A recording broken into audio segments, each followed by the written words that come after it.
Pak Prabowo sangat concern sekali tentang debat yang terakhir ini, ya. Karena apa? Karena menyangkut masalah hubungan internasional. Saya kira ya Pak Jokowi tinggal menjelaskan apa yang sudah dilakukan dan kemudian bagaimana ya meningkatkan itu pada 5 tahun yang akan datang gitu.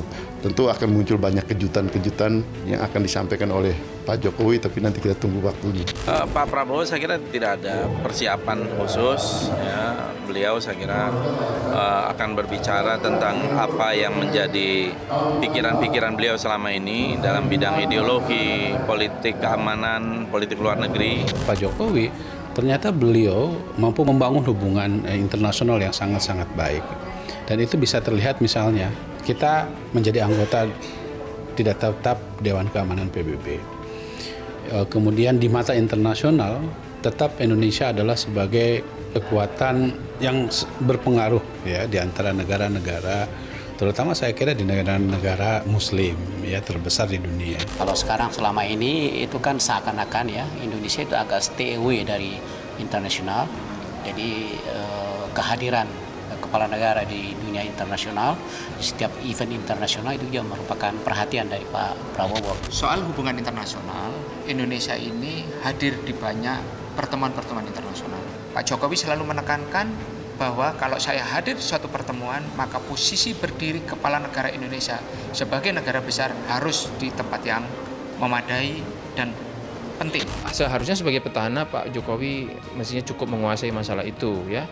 Justru tantangannya di 02 karena di luar isu-isu keamanan kan Pak Prabowo tidak punya pengalaman langsung.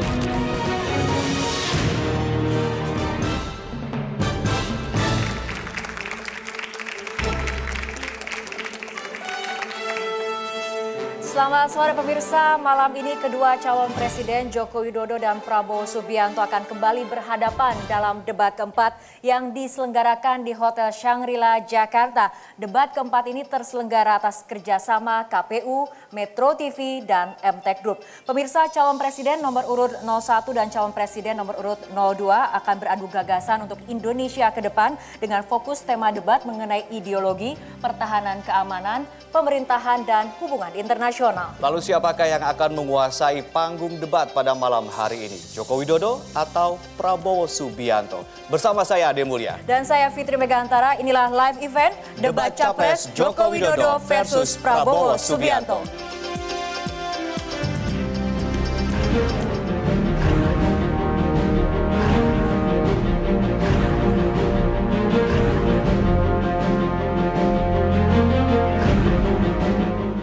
Dan memang untuk debat keempat ini ada 4 subtema yang dibicarakan mengenai ideologi, pertahanan keamanan, hubungan internasional, dan pemerintahan. Siapa sebetulnya yang akan unggul dalam debat keempat ini? Langsung saja kita akan berdiskusi dengan para narasumber yang telah hadir di studio.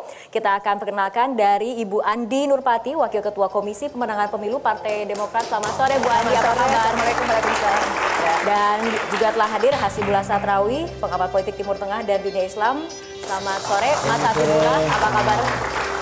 Dan yang ketiga ada Mas Toto atau Yunarto Wijaya, Direktur Eksekutif Carta Politika. Selamat sore. Selamat sore.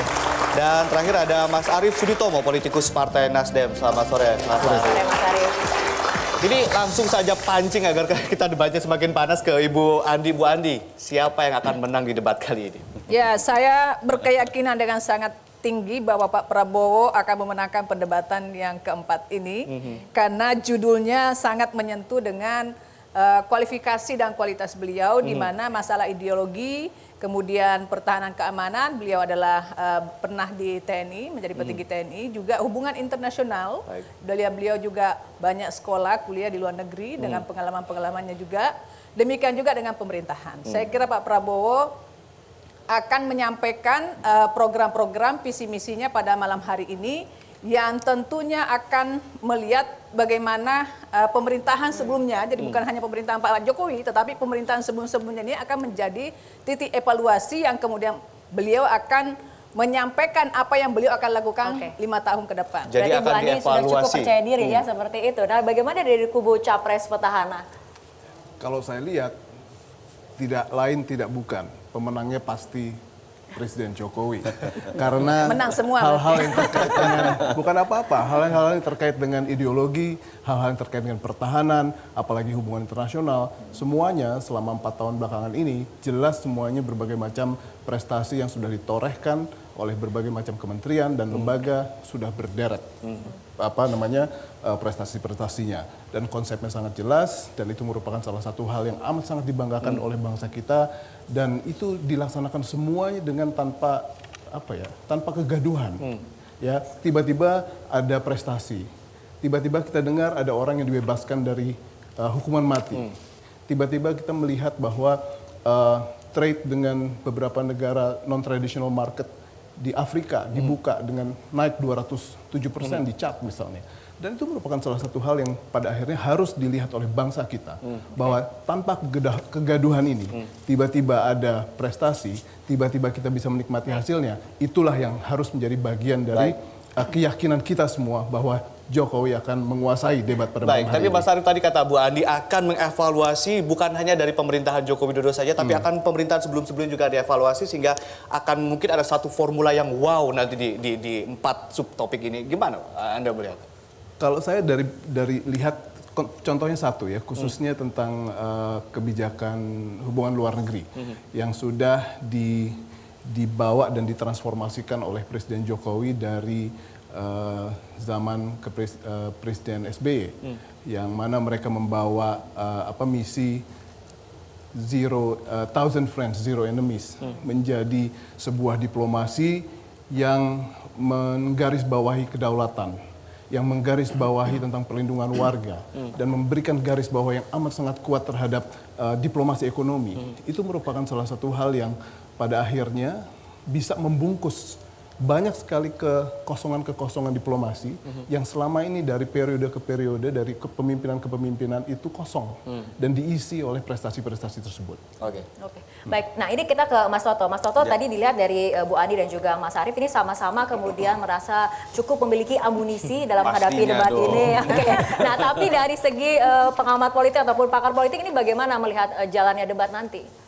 Ya, pertama ini debat dari bukan pasangan ya, satu orang dan satu orang. Kalau kita lihat dari debat pertama, kedua, ketiga, format debat capres lawan capres atau cawapres lebih cawapres terasa lebih hidup. Karena teknisnya kemudian tidak saling berbagi waktu. Saya berharap ini juga lebih lepas. Yang kedua, kalau pertanyaannya adalah dari sisi image tema terkait dengan personal branding dan latar belakang, terus terang berbanding terbalik dengan debat kedua, Pak Prabowo lebih punya latar belakang, lebih mudah mendapatkan katakanlah tadi istilahnya ini Prabowo banget. Beberapa BPN mengatakan seperti itu, betul, karena latar belakang beliau sebagai militer, sekolah juga memang memiliki latar belakang keterkaitan. Walaupun itu bisa jadi titik lemah juga, mengingat beliau menjadi tentara dipecat, itu tidak bisa dibantah. Itu yang menurut saya akan menarik. Nah, yang akan jadi problem buat keduanya adalah, bahkan ini terjadi di Amerika Serikat sekalipun, debat terkait dengan hubungan luar negeri itu tidak mudah dicerna oleh kebanyakan pemilih. Karena lebih memilih urusan domestik gitu untuk para karena pertama pemilih, politik sendiri itu sudah kalah dengan urusan perut ketika berbicara mengenai ekonomi dalam konteks pemahaman. Kita bicara elektoral. Yang kedua, politik luar negeri ini terasa lebih jauh lagi dikaitkan dengan kebutuhan yang sehari-hari kemudian mereka rasakan. Yang terjadi adalah persepsi di level ekstrim. Akhirnya misalnya ketika berbicara hubungan luar negeri, persepsi apakah kita akan lebih pro barat atau pro Cina misalnya. Apakah masih ada kolonialisme dengan gaya baru atau tidak. Dan yang menarik juga adalah tidak mudahnya para kandidat atau akan lebih berhati-hati ketika mereka berbicara mengenai tema ini. Karena yang menonton bukan hanya masyarakat, para dubes, orang-orang di luar negeri, dan itu akan terkait sekali dengan posisi politik Indonesia ke depan. Jadi saya melihat ini akan tidak mudah dijalani oleh kedua-duanya, dan menurut saya beban terberatnya adalah apakah akan memberikan efek elektoral.